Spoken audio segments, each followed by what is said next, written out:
The morning fog clings to the hills surrounding the Miramar shooting complex, like smoke from a battlefield, and Sarah Martinez feels the familiar weight of Miguel's M4A5 sniper rifle. As she slides it from its worn leather case, the metal is cold against her palms, but she knows it will warm to her touch. It always does, as if some ghost of her husband's hand still lingers in the steel and wood. 6 months. 6 months since the Marines knocked on her door with faces carved from granite and words that shattered her world into 1,000 irreparable pieces. 6 months since she stood beside a flag-draped coffin and felt her heart stop beating.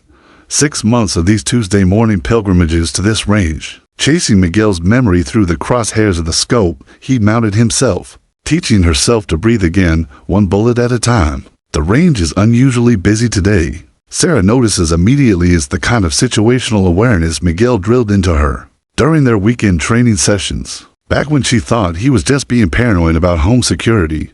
Always. Scan your environment, meander. His voice echoes in her memory. Know who's watching. Know your exits. Know your threats. She laughed then, called him her overly protective warrior. Now she understands he was preparing her for a world where he wouldn't be there to protect her. At the far end of the 500-yard range, a group of men moves with the fluid precision of predators. Even from a distance, Sarah can tell they're not ordinary shooters or weekend warriors. Their movements are too controlled, too purposeful. They flow like water around each other, never blocking lanes of fire, never wasting motion. Navy personnel, she realizes, noting the tactical gear and the way they communicate with subtle hand signals rather than shouted commands. One of them stands apart from the group, tall, broad-shouldered, with premature gray threading through dark hair and scars that speak of violence survived. He's older than the others, carries himself with the authority of someone accustomed to making life and death decisions. When he raises his rifle, Sarah finds herself holding her breath, recognizing something in his stance that mirrors Miguel's. Teaching, she forces herself to focus on her own shooting, settling into lane 15 with practiced efficiency. The target, a standard silhouette at 300 yards, wavers slightly in the scope. As she adjusts for wind, Miguel's voice guides her through the familiar ritual. Relax your grip. Let the rifle float in your hands. Your heartbeat is your enemy's shoe between the beats. She finds her natural respiratory pause, applies steady pressure to the trigger. The shot breaks clean. The rifle's recoil absorbed by her body's perfect alignment.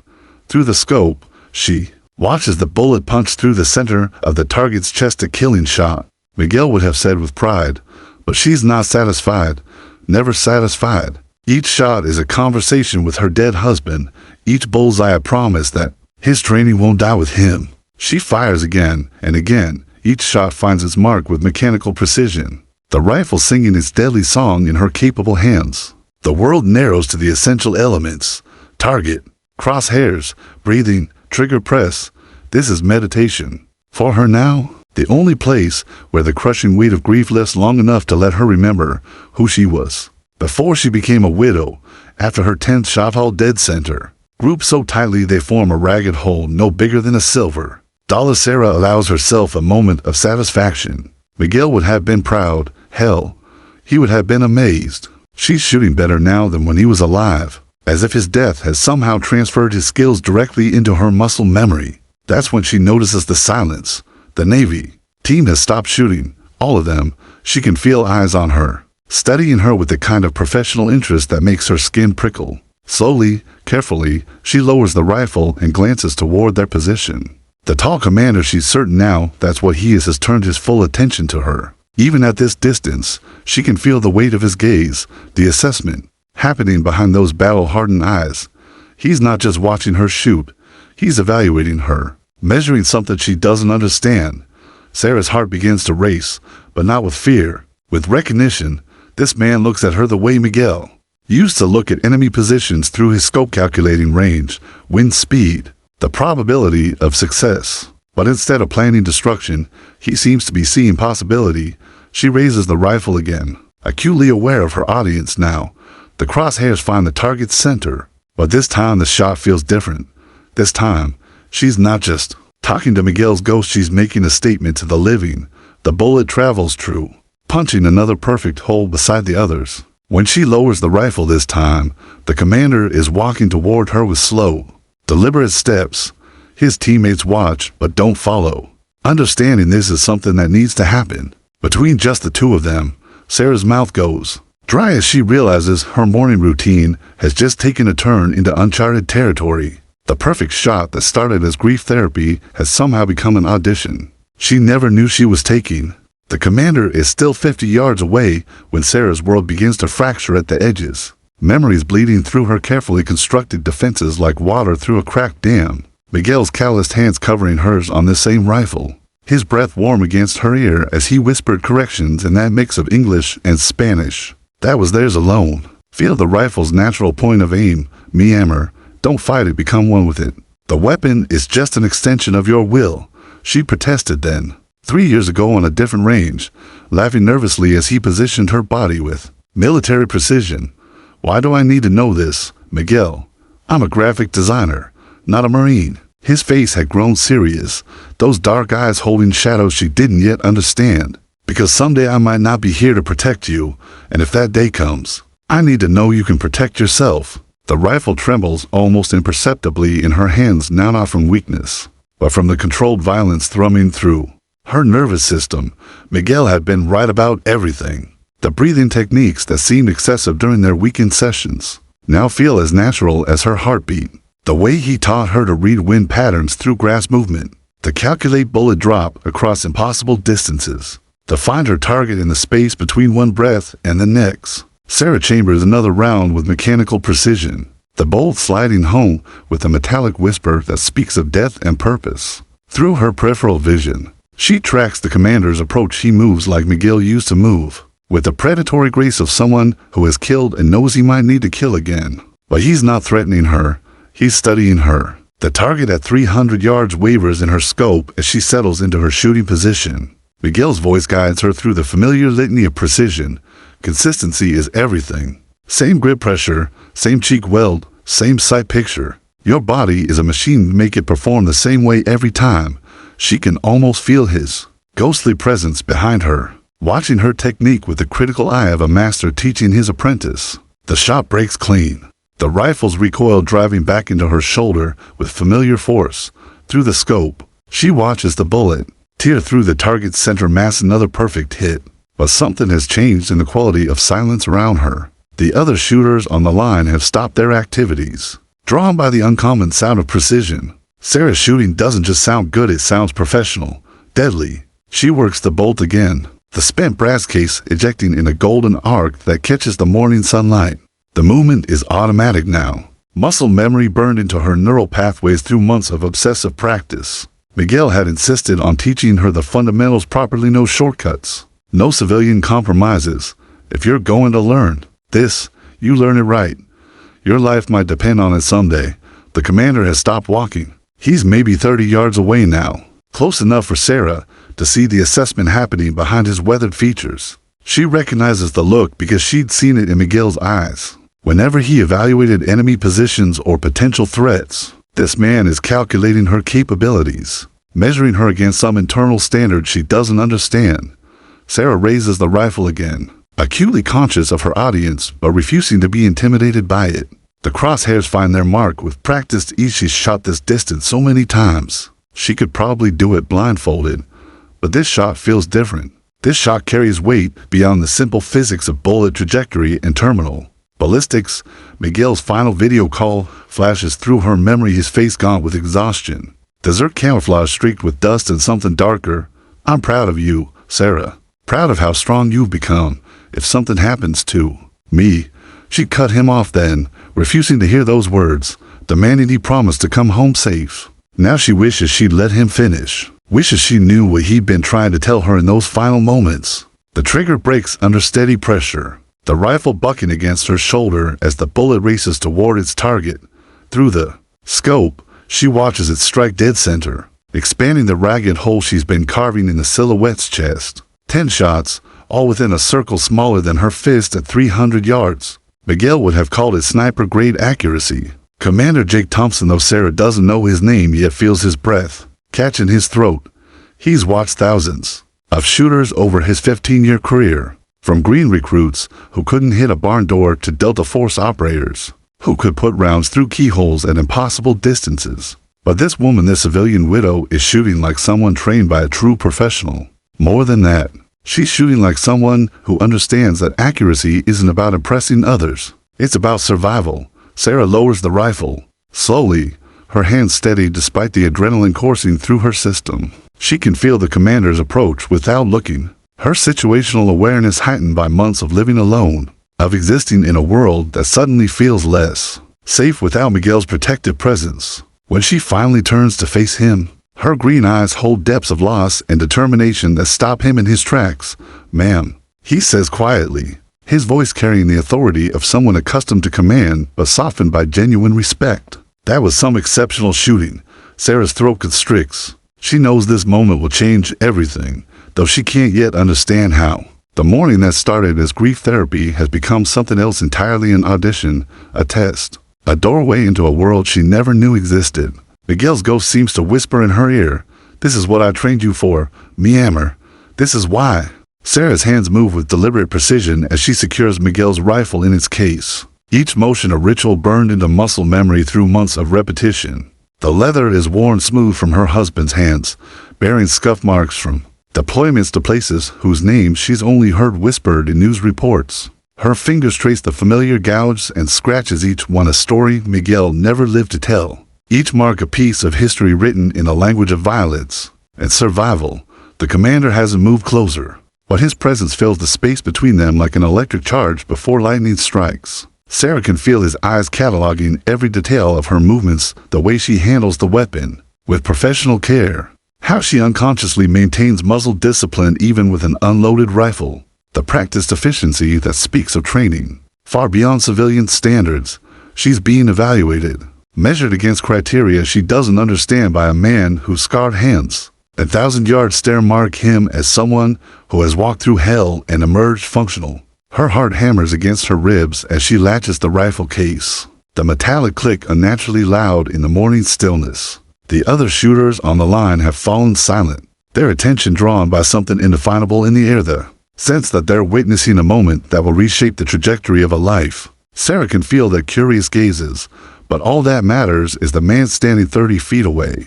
Motionless as a statue carved from granite and regret, she turns to face him fully, and time seems to crystallize around them like amber preserving insects from some prehistoric age. Commander Thompson's weathered features are etched with lines that speak of decisions made in darkness, of watching good people die and living with the weight of their absence. But his eyes, steel gray and sharp as winter, hold something she doesn't expect: recognition. Not of her face, which he's never seen before, but of something deeper, something that makes her breath catch in her throat. He takes a single step forward, and Sarah's world shifts on its axis. Every survival instinct Miguel drilled into her screams to attention. Not because this man represents danger, but because he represents something far more terrifying: possibility, change, the end of the comfortable numbness that has carried her through 6 months of existing without living. Then it happens. Commander Thompson comes to attention with movements so precise they could have been choreographed by angels of war themselves. His spine straightens to an impossible vertical, shoulders squared with military bearing that speaks of decades spent in service to something greater than himself. His right hand rises slowly, deliberately, fingers extended and joined, thumb aligned along the index finger's edge. The salute unfolds like a prayer made manifest in flesh and bone. But this isn't the casual acknowledgement exchanged between service members in passing. This isn't the crisp formality of ceremonial functions or parade grounds. This is something sacred, the salute reserved for fallen heroes, for flag-draped coffins, for the spouses who stand beside graves and try to breathe around the crushing weight of forever. This is the salute that says, "I see your sacrifice. I honor your loss. I recognize the warrior you've become through suffering." Sarah's vision blurs as the full weight of recognition crashes over her like a tsunami of understanding. He knows. Somehow, this stranger knows about the knock on her door at 7:43 p.m. on a Tuesday that redefined the meaning of heartbreak. He knows about the flag folded with mathematical precision and placed in her trembling hands. He knows about the empty bed, the silent phone, the way she talks to Miguel's photograph every morning before coming to this range. Her legs threaten to buckle as the salute stretches across eternity, each second a lifetime of acknowledgement. The commander's eyes never leave hers. and she sees reflected in their depths the same hollow ache that lives in her chest, the look of someone who has lost too many good people, who carries their ghosts like invisible armor against a world that doesn't understand the true cost of freedom. The morning air seems to thicken around them, charged with the weight of unspoken understanding. Other shooters fade into background noise, their presence irrelevant to this moment of communion between two souls who speak the language of loss fluently. Sarah feels Miguel's presence wrap around her like warm arms, his voice whispering in her ear, "This is what I prepared you for, mi amor. This is why I made you strong." Her throat constricts as she straightens her own posture, muscle memory from countless military functions asserting itself despite her civilian status. She's never served in uniform, never sworn an oath to defend the Constitution, but she's earned her place in this moment through sacrifice and suffering, through loving a warrior and learning to become one herself. The salute holds for exactly 5 heartbeats, long enough to honor the dead, brief enough to acknowledge the living. When Commander Thompson finally lowers his hand, the movement is as precise as its ascension, controlled and deliberate. The silence that follows carries the weight of understanding, of recognition between kindred spirits forged in the crucible of loss. Sarah's voice, when she finally finds it, emerges as barely more than a whisper. "You know, it isn't a question. Questions imply uncertainty, and there's nothing uncertain about the truth hanging between them like smoke from a funeral pyre." Thompson nods once, a single downward motion of his head that confirms what her heart already understands. Staff Sergeant Miguel Martinez, 1st Marine Division, here 6 months ago. Operation Enduring Freedom. His voice carries the practiced cadence of casualty notifications, but underneath lies something deep: respect for a fellow warrior, sympathy for the woman left behind. The words hit Sarah like physical blows, each syllable a hammer strike against the carefully constructed wall she's built around her grief. But instead of crumbling, something inside her crystallizes, hardens into resolve sharp as Miguel's combat knife. This moment, this recognition, is the beginning of something she can't yet name, but knows she needs more than her next breath. How she manages, though part of her already knows the answer. Thompson's scarred face softens almost imperceptibly, because warriors recognize warriors, ma'am, and your husband trained you well. The coffee shop feels surreal after the sacred intensity of the range fluorescent lights, and the mundane chatter of civilians, creating a jarring contrast to the moment that just shattered Sarah's carefully constructed world. She sits across from Commander Thompson at a corner table, her hands wrapped around a mug of coffee that's gone cold, while her story pours out like blood from a reopened wound. "He was supposed to come home for Christmas." Sarah's voice cracks slightly, but she pushes through the words with the same determination that drives her perfect shooting. "We had plans, stupid, normal plans. He wanted to teach me to ride his motorcycle. Said I was ready for something more dangerous than target shooting." She laughs bitterly, the sound sharp as breaking glass. "Turns out he was preparing me for something far more dangerous than either of us imagined." Thompson listens with the stillness of a predator, his weathered hands folded on the table between them. Every few seconds, his eyes perform a subtle sweep of the coffee shop exits, potential threats, escape routes. It's so automatic he probably doesn't realize he's doing it. But Sarah notices, because Miguel used to do the same thing. Warriors never truly relax. She's learned. They carry their vigilance like invisible armor. The last video call, Sarah's throat constricts as the memory surfaces unbidden. Miguel's face gone with exhaustion, dessert dust caked in the lines around his eyes. Something haunted in his expression that she pretended not to see. He looked different, older, like he'd seen something that changed him. He kept saying how proud he was of my shooting, how I'd gotten so much better since he deployed. I thought he was just being supportive, you know. The loving husband encouraging his wife's new hobby. She takes a shaky breath, her green eyes focusing on something beyond the coffee shop walls. But it wasn't a hobby to him, was it? He was training me for war. Thompson's expression doesn't change, but something shifts in the quality of his attention. What did he say exactly? He said. Sarah closes her eyes, summoning Miguel's voice from the depths of memory. "You're stronger than you know, me, Amor, stronger than you believe. If something happens to me, remember what I taught you. Remember that you're a warrior, even if you don't know it yet." Her eyes snap open, fixing on Thompson with sudden intensity.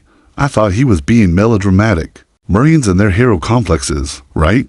Wrong.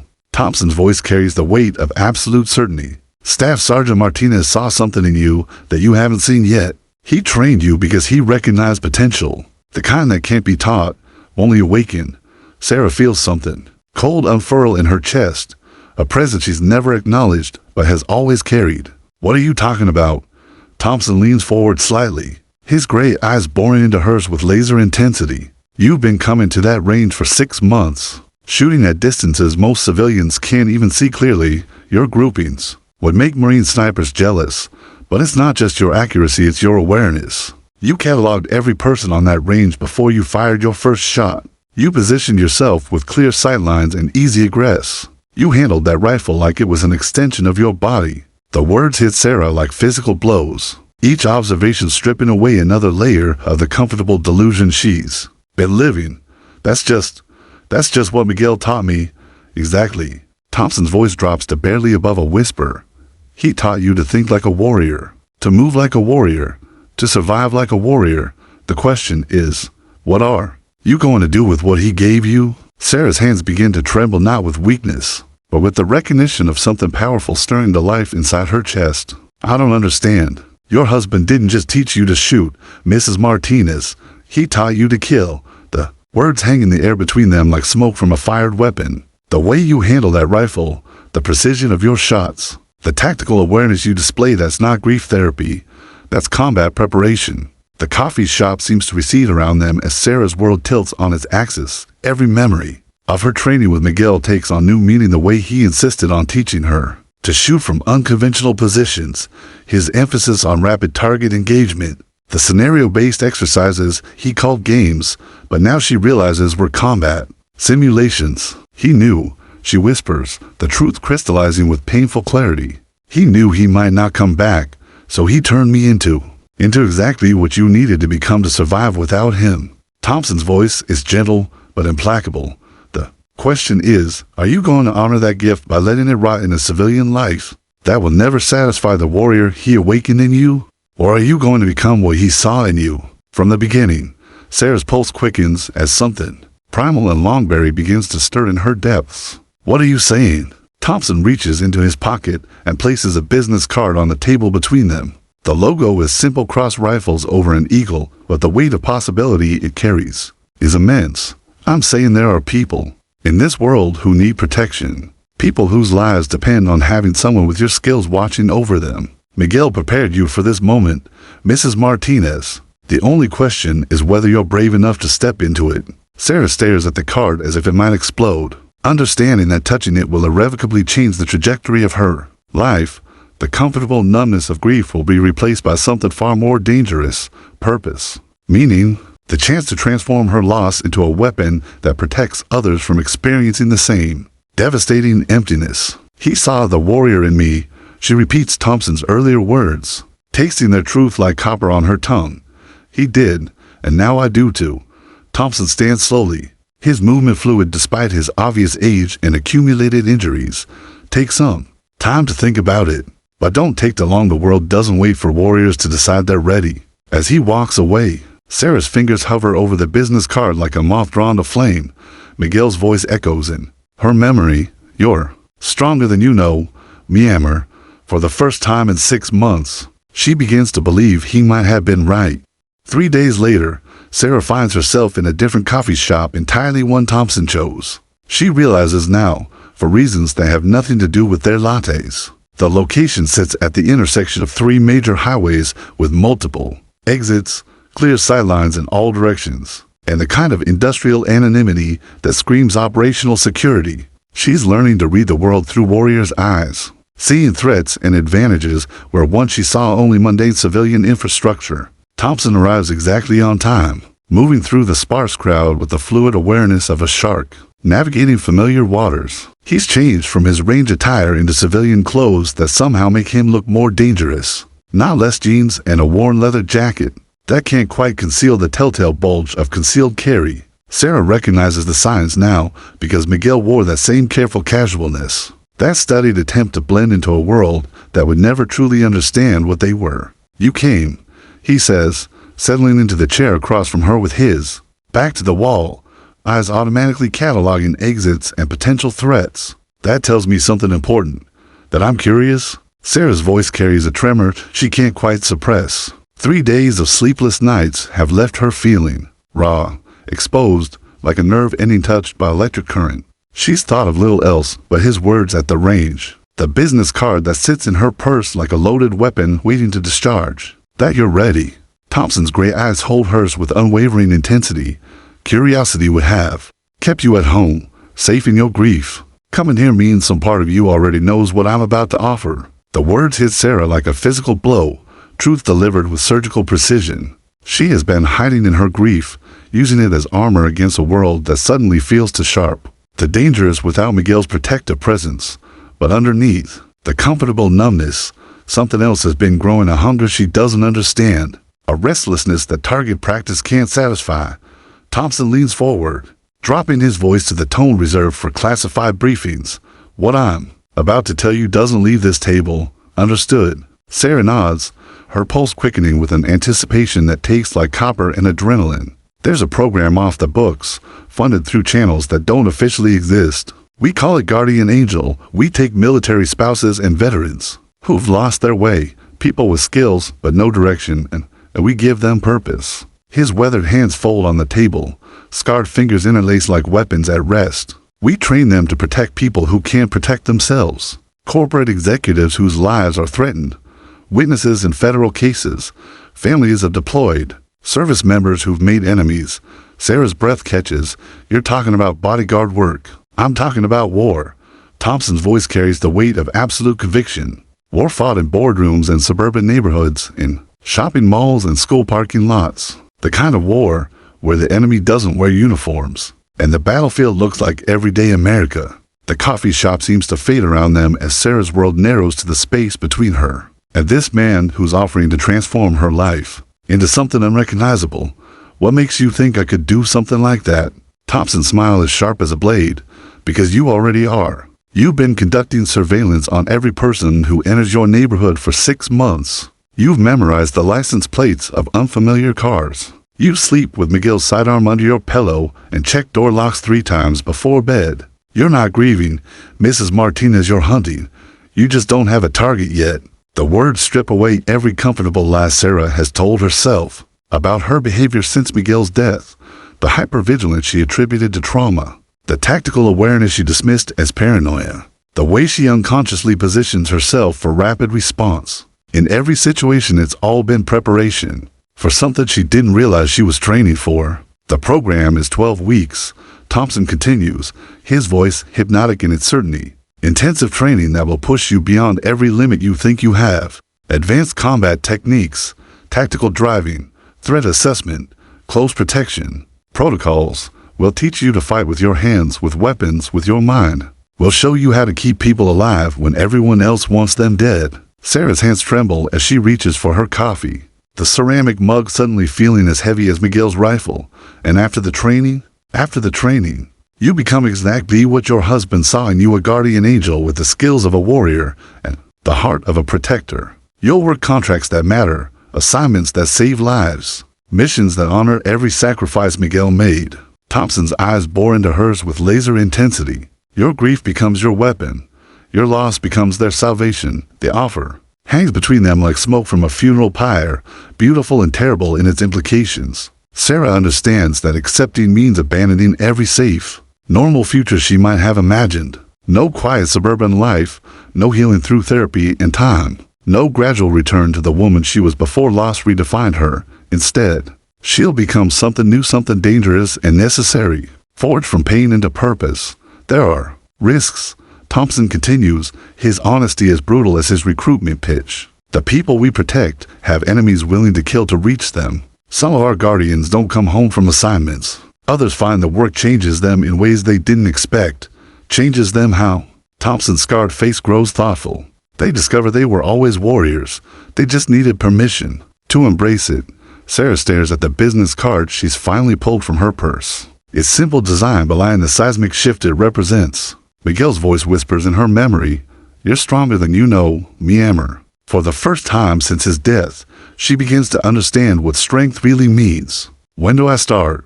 The words emerge before conscious thought can stop them, carrying the weight of absolute commitment. Thompson's smile transforms his weathered features, revealing the true predator beneath the careful civilian facade. welcome to the war. Mrs. Martinez, let's go honor your husband's sacrifice. The helicopter banks sharply left, and Sarah's stomach lurches as the ground tilts at an impossible angle 60 feet below. Her gloved hands grip the repelling rope, with white-knuckled desperation, while Instructor King's voice cuts through the rotor wash like a rusty blade. Martinez, you hesitate. Your principal dies, move your ass. 3 weeks into the Guardian Angel program, and Sarah's body feels like it's been systematically disassembled and rebuilt from inferior parts. Every muscle screams in protest as she swings her legs out over the helicopter skid, the dessert floor rushing up to meet her like an angry god. Miguel's voice echoes in her memory. Fear is just information, meammer. Use it, don't let it use you, as she releases her death grip on the aircraft's safety. The rope burns through her gloves as she descends in controlled falls, each drop a negotiation between gravity and technique. Above her, 3 other Guardian candidates follow Marcus, a former Army Ranger whose wife died in a car bombing in Kabul, Elena, an Air Force pilot whose husband was killed by an IED in Syria, and David, a Navy corpsman whose entire squad was wiped out by a suicide bomber in Iraq. They're all ghosts learning to be human again, all broken pieces being hammered into weapons of protection. Sarah's boots hit the ground harder than intended, sending shockwaves up her already battered legs. The helicopter thunders away, leaving them alone in the Mojave Desert with nothing but their tactical gear in a scenario that will test every skill they've learned or expose their fatal weaknesses in ways that civilian life never could. Hostage extraction. King's voice crackles through their comm units. He's watching from somewhere in the scrub brush, invisible as death itself. Principal is a federal judge's daughter, kidnapped by a cartel cell holed up in that compound half a click north. You have 40 minutes before they execute her and disappear into Mexico. Time starts now. Sarah's vision sharpens with adrenaline as her training kicks in automatically. The past 3 weeks have been a systematic demolition of everything she thought she knew about herself. Hand-to-hand combat sessions that left her unconscious and bleeding. Tactical driving courses where hesitation meant death. Weapons training that went far beyond Miguel's careful instruction into realms of violence she never imagined. But it was the psychological conditioning that nearly broke her scenarios designed to strip away civilian inhibitions and awaken the predator Thompson saw lurking beneath her grief. Mock executions where she had to choose which hostage to save. Torture resistance training that pushed her beyond every breaking point. Combat stress inoculation that forced her to function, while her world exploded around her in chaos and violence. I have eyes on the compound, Elena's voice whispers through the calm. Her Air Force reconnaissance training invaluable in the desert terrain. 2 sentries, one on the north approach, one covering the main entrance. Building looks like reinforced concrete, minimal windows. Sarah moves through the scrub brush with the fluid grace that months of training have burned into her muscle memory. Every step is calculated, every movement designed to minimize noise and exposure. The rifle in her hands feels like an extension of her nervous system, no longer Miguel's weapon, but hers, burned through pain and dedication that would have killed the woman who first walked onto that shooting range. Movement in the building. Marcus reports from his overwatch position. I count at least 4 hostiles, possibly more.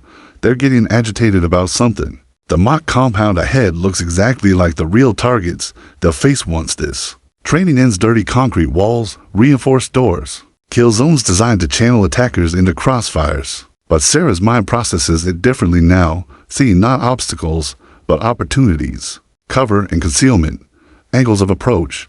Fields of fire that can be turned against defenders. 35 minutes, King's voice reminds them, cold as winter. Steel.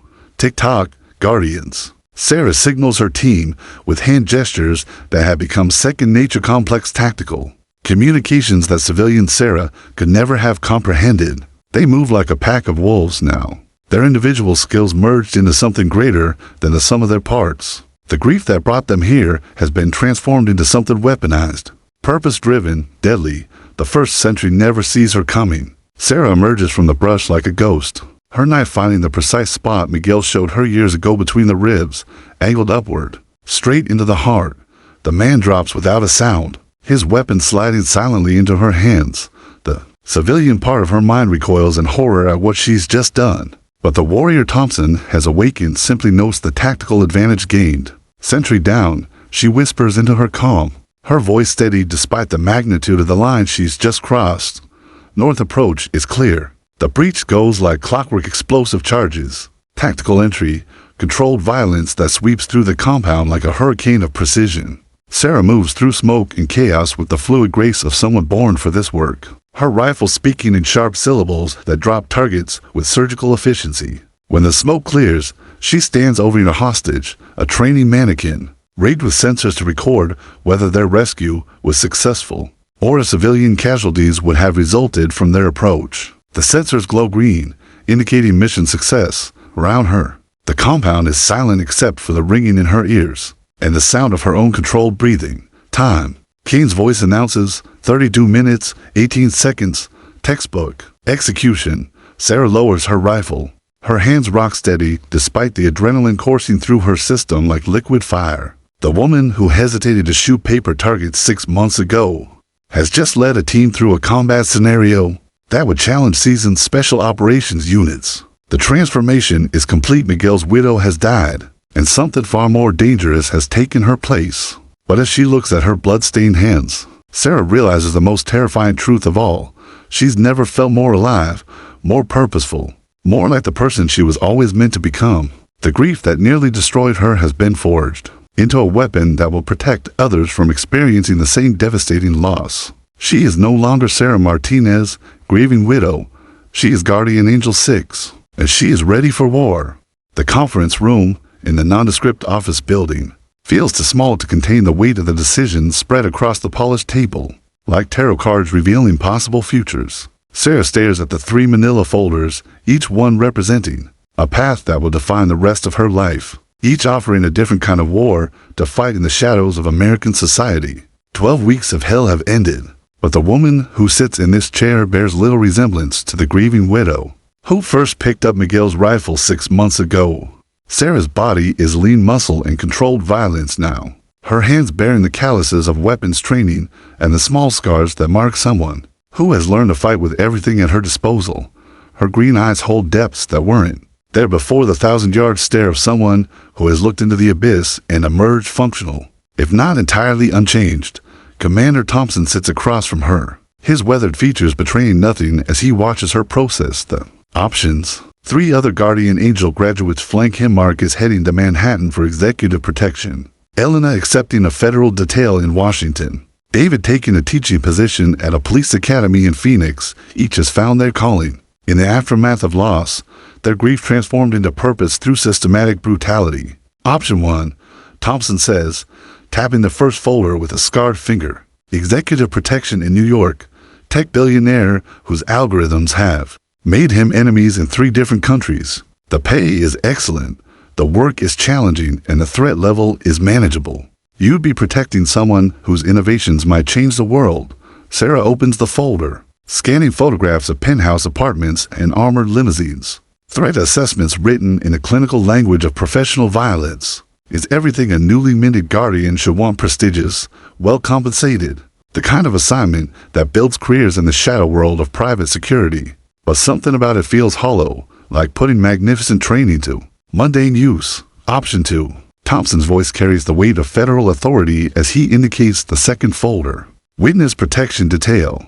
A cartel accountant who's testifying against his former employers has a wife and 2 young children. The entire family needs protection until the trial concludes. High risk, moderate pay, and the satisfaction of knowing your work serves justice. The photographs in this folder show suburban safe houses and scared faces a woman who looks like Sarah once did. Children who don't understand why their world has become a cage of security protocols and bulletproof glass. Sarah's throat constricts as she recognizes her own story reflected in their terrified eyes. The same helpless vulnerability she felt when Miguel's war came home to her doorstep in the form of folded flags and military honor guards. Option 3. Thompson continues, his tone shifting to something that sounds almost hopeful. Training assignment.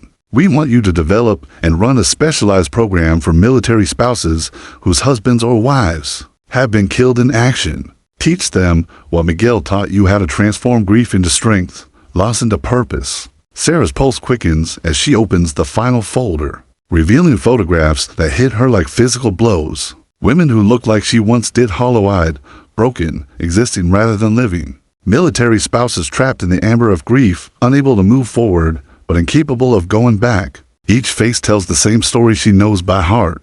The knock on the door, the flag-draped coffin, the crushing weight of forever that follows. These women, Thompson's voice gentles almost imperceptibly. They're where you were 6 months ago, lost, angry, searching for meaning in a world that suddenly makes no sense. The question is, do you want to save strangers who may never appreciate your sacrifice? Or do you want to save people who will understand exactly what that sacrifice cost you? Sarah stares at the photographs, seeing herself reflected in every haunted expression. Maria Santos, whose Navy SEAL husband died in a training accident. Jennifer Walsh, whose Army Ranger spouse was killed by friendly fire in Afghanistan. Rebecca Chen, whose Marine pilot husband went down over the Pacific and was never recovered. Each woman trapped in the same hell that nearly consumed Sarah. Each needing the same transformation that turned her grief into weapons-grade purpose. The training program would be based here in San Diego, Thompson continues, reading her interest with the precision of a sniper calculating wind speed. You develop curriculum, select candidates, guide them through the same process that forged you into what you've become. The pay is less than the other options, but the impact, he pauses, letting the weight of possibilities settle between them.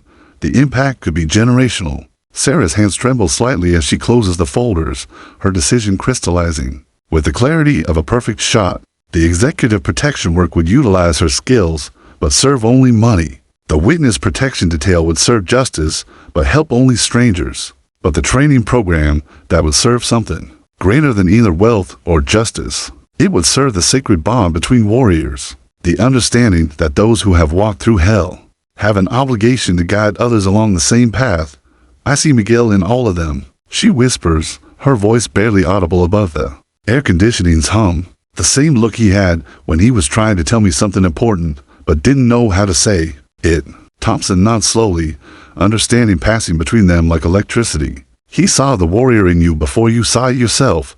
Now you can do the same for them. Sarah stands, her movements fluid with the controlled grace that 12 weeks of hell have burned into her. Muscle memory. The conference room suddenly feels too small to contain the magnitude of what she's about to commit to, not just a job, but a calling that will transform grief into salvation for women who share her particular brand of devastation. When do I start?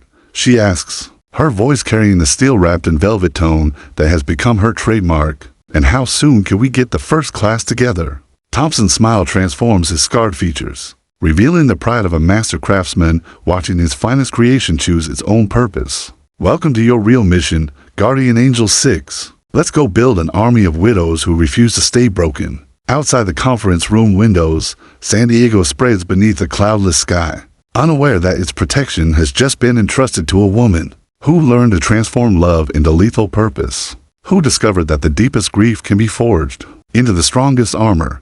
Sarah Martinez, widow, warrior, guardian, has found her calling in the sacred duty of teaching others to do the same. 1 year later, the same Miramar shooting range that witnessed Sarah's transformation has become a sacred ground, where grief learns to speak the language of precision. The morning fog clings to the hills like memories that refuse to fade, but the woman who stands at lane 15 is no longer the broken widow who once sought solace in paper targets and her husband's ghost. Guardian instructor Sarah Martinez adjusts her tactical vest, with movements that flow like water over stone, her every gesture radiating the controlled violence of someone who has walked through hell and emerged as its master. The rifle in her hands is no longer Miguel's. She's earned the right to carry her own weapon now. A custom-built platform that bears the scars of missions completed and lives saved. But Miguel's presence lingers in every precise movement, every controlled breath, every perfect shot that honors his memory while forging something entirely new. Breathe, Maria. The target isn't going anywhere. Sarah's voice carries the steel-wrapped and velvet tone that has become her trademark, firm enough to cut through panic, but gentle enough to nurture confidence. Your husband's training is in your muscle memory. Trust it. Maria Santos trembles at the firing line, her dark eyes reflecting the same hollow devastation that once lived in Sarah's mirror. 6 weeks since Navy SEAL Lieutenant Carlos Santos died in a training accident that made no sense and offered no closure. 6 weeks of existing in the gray space between sleeping and waking. between breathing and suffocating under the weight of forever. But Maria's hands, despite their trembling, hold the rifle with unconscious competence. Carlos had been teaching her to shoot for 3 years. The same patient instruction Miguel once gave Sarah, though neither woman understood at the time that they were being prepared for war, not sport. Now, under Sarah's guidance, that training takes on new meaning, new purpose, new power. "I can't do this," Maria whispers, her voice breaking like glass against concrete. "I'm not strong like you. I'm not built for this." Sarah steps closer, her presence radiating the kind of calm confidence that can only be earned through systematic destruction and rebuilding. "I stood exactly where you're standing 12 months ago. Same broken heart, same shaking hands, same voice telling me I wasn't strong enough." Her green eyes, now holding depths of understanding that reach beyond civilian comprehension, lock onto Maria's tear-filled gaze. "Want to know what I learned?" Maria nods, desperate for any lifeline in the ocean of grief threatening to drown. Her strength isn't something you're born with, Hermana. It's something you choose, again and again, until choosing becomes automatic. Sarah's scarred hands guide Maria's grip with the same patient precision Miguel once used with her. "Your husband saw the warrior in you before you knew she existed. My job is to help you find her." The rifle settles into Maria's shoulder with mechanical precision, muscle memory overriding emotional chaos. Her breathing steadies as years of Carlos's training assert themselves, his voice echoing in her memory with the same ghostly guidance that once helped Sarah transform grief into deadly purpose. "Sight alignment," Sarah murmurs, her words carrying the weight of shared experience. "Breathing control, natural point of aim. Let the shot surprise you." The rifle's report echoes across the range like thunder announcing a storm. Through the spotting scope, Sarah watches the bullet punch through the target's center mass, not perfect, but deadly accurate. Maria's first shot as something more than a victim. Her first step on the path from broken widow to guardian angel. "Center mass," Sarah announces, her voice carrying pride that reaches back through time to honor every instructor who ever guided a broken soul toward wholeness. Carlos would be proud. Maria lowers the rifle with hands that no longer shake, her tear-streaked face transformed by something Sarah recognizes intimately, the first spark of purpose igniting in the ashes of devastation. It's the same look Sarah must have worn when Commander Thompson first saw potential in her precision. The moment when grief begins its metamorphosis into strength. Behind them, 6 other military widows watch with expressions ranging from skepticism to desperate hope. Jennifer Walsh, whose Army Ranger husband died from friendly fire. Rebecca Chen, whose Marine pilot was never recovered from the Pacific. Amanda Rodriguez, whose Special Forces spouse was killed by an IED in Syria. Each woman carrying her own version of the same story, each needing the same transformation that turned Sarah's loss into lethal purpose. Sarah turns to address them all, her movement fluid with the grace of someone who has learned to carry violence like invisible armor. "Ladies, what you just witnessed is the birth of a guardian." Maria didn't just hit her target, she took the first step toward becoming the weapon her husband forged her to be. The words land with the weight of revelation, each woman seeing her own reflection in Maria's tentative success. They understand, perhaps for the first time since their worlds ended, that their pain has purpose, that their grief can become something greater than suffering. "This is why we're here," Sarah continues, her voice carrying the authority of someone who has walked this path and emerged transformed. "Not to heal. Healing is for people who want to go back to who they were before. We're here to become who our husbands always knew we could be. We're here to honor their sacrifice by becoming guardians ourselves." She steps back, rendering the same slow, deliberate salute that Commander Thompson once gave her, the sacred gesture that acknowledges loss while celebrating the warrior born from its ashes. "Welcome to the war, ladies. Your training starts now." As the 8 women spread out along the firing line, Sarah feels Miguel's presence wrap around her like warm sunlight. His sacrifice lives on in every shot they fire, every skill they master, every life they'll eventually save. The legacy that began with his death and her grief has become something to turn a chain of warriors forged from love and loss, each link making the next one stronger. The cycle of honor continues, and death has taught them all how to truly live.